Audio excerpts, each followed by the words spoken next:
Welcome to the show. I appreciate you being here. We did bits years ago on late night. Yes. We met.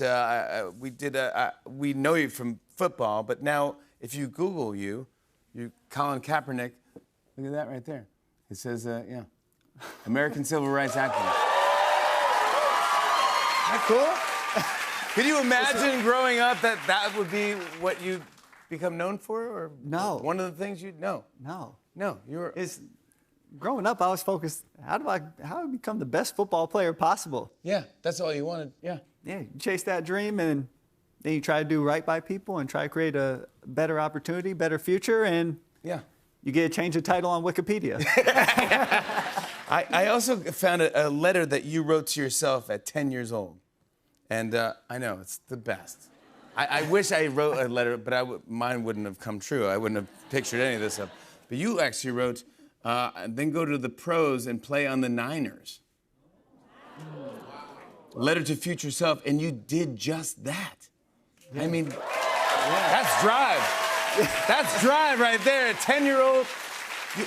What did it feel like when you put on the San Francisco 49ers jersey? What does that feel like? Well, first, at that point, I realized writing and grammar was not my strong suit. No. And handwriting wasn't either, so Yeah, I had to chase football. Yeah, exactly, yeah. It was incredible. I mean, to be able to have that come to fruition of a dream you have when you're 10 years old, Yeah. and it actually come to life. Yeah. I mean, the first time I put my jersey on, I wasn't playing, so it wasn't as exciting. But the first time to put it on, Oh, you weren't playing? no, not my first year. I was a backup. Oh, so it's like I'm here, I like made it, but I'm I made it, but I'm not there. not there yet. Yeah, so I'm wearing the uniform. How you're waving? Yeah, at everybody. exactly. Okay, yeah. But then once I got my chance, Monday Night Football, Alex Smith got hurt. I got a chance to start Monday Night Football against the Bears. Oh, and gosh. that moment and that feeling, like, there's no other feeling like it. Incredible. Yeah. And went out, played well enough to be able to keep going, chase it, and One of the that best. led to a Super Bowl that year. Absolutely, bud. Yeah, exactly. The last professional game that you played was 2016, but I heard that you trained every single day still. Absolutely. Yeah, would you ever play in the NFL again? Oh, of course. I'm ready to go right now. You are? Ready to go.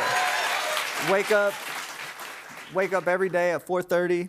I get my training in. You get up at 4:30 in the morning every day. 4:30 every day.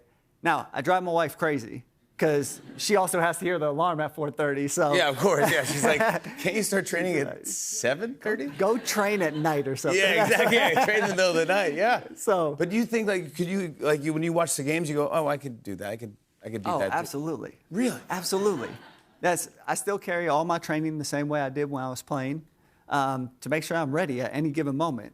And I will never be in a position where they will call and I won't be ready. That's what I'm talking about. Come on, boy. Dude, that'd be so fun. Yes. That'd be so fun. There's some rumors about you that I found online. I was wondering if we can clear some of those rumors up. If I said it to you, you could tell me yes or no. Is that okay? This will be really good or really bad. Yeah, I know. Yeah. It's a really good, a really bad decision. Here we go. There's a rumor that we could see you compete in the 2028 Olympics in flag football, which will be a new event. Is this true? That is my goal. I'm having conversations right now, trying to find the pathway to be able to make that happen, but Really? would love to compete in the 2028 Olympics. Really? I would love that. That would be great. Yes, It's in LA. I'll be rooting for you. exactly. Love that. There are rumors that you've been offered coaching jobs in the NFL. Is this true? Would you want to coach? It is not true. I'm shocked. It is not true. I actually found out the same way everyone else did on social media. So, Is that right? Is that like, right? oh, I got a coaching offer. Yeah, you didn't. No, That's no not coach true. offer. Wow. And would you ever coach in the future? No interest in coaching. No. For me, I need the adrenaline rush of playing and being in it, or I think I can have more impact in other places with my time. Okay. I like that. This one's just a weird one. Is it true that you have a collection of over 250 DVDs? That is true. You have a DVD player? Where do you play them on? Your PlayStation? So there has to be an explanation with this one. Yeah, it's a lot of movies. I'm not still collecting DVDs. Okay. But don't send Colin Kaepernick your DVDs. I'll have a DVD player. But it started in college, and we didn't have cable, so we go out and we get DVDs, we get TV shows. Yeah, and just pass them around. That's what we got. Yeah. Pass them around, started building a collection, and then from there, well, DVD players went away, so now I have 250 DVDs sitting in storage. Let's bring back the player. Yeah, exactly. exactly. They do work on a PlayStation or Xbox. Yeah, just that is saying. true. So you can throw them on there. Yeah. But now let's talk about your children's book.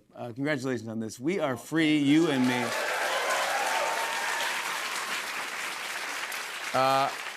Here you guys are on the back cover right there, looking all good. I know you have a 2-year-old daughter. Congratulations. Yes. Did she inspire you to do this one? Yes. So my wife and I wrote this book, inspired by our daughter, but also inspired by the 10 points of Know Your Rights Camp and the work that we do in the community. And that's focused on high school, middle-aged kids. We were thinking, how do we bring this to a younger audience and build that foundation of their identity, what they believe is possible at a younger age? So this is our first attempt at that. And it's so well done. Oh, thank you. It's great. I also love that there's a great quote right here. I just want to show everybody. It says, "Another world is not only possible, she is on her way. On a quiet day, I can hear her breathing." I thought that's like, yeah, that's cool. That's inspiring. And it's great.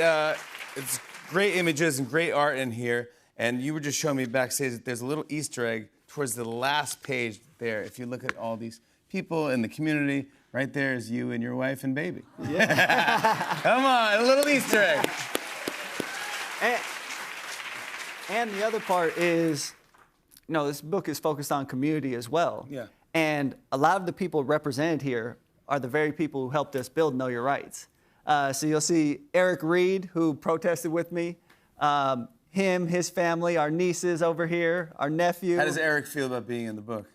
Oh, he loves it. Our nieces, harsh critics. Oh. Really? I'm not tall enough. My clothes aren't exactly how I would wear them. I don't wear that type of clothes. Of course. Kids are going to be real, man. Oh, always. So we always have to run things by them before we get it done. Well, it's a great book. Congratulations on this, and thanks for coming by. Colin Kaepernick, We Are Free, You and Me is in bookstores now. Luke Bryan performs for us after the break. Stick around, everybody. Hey, hey.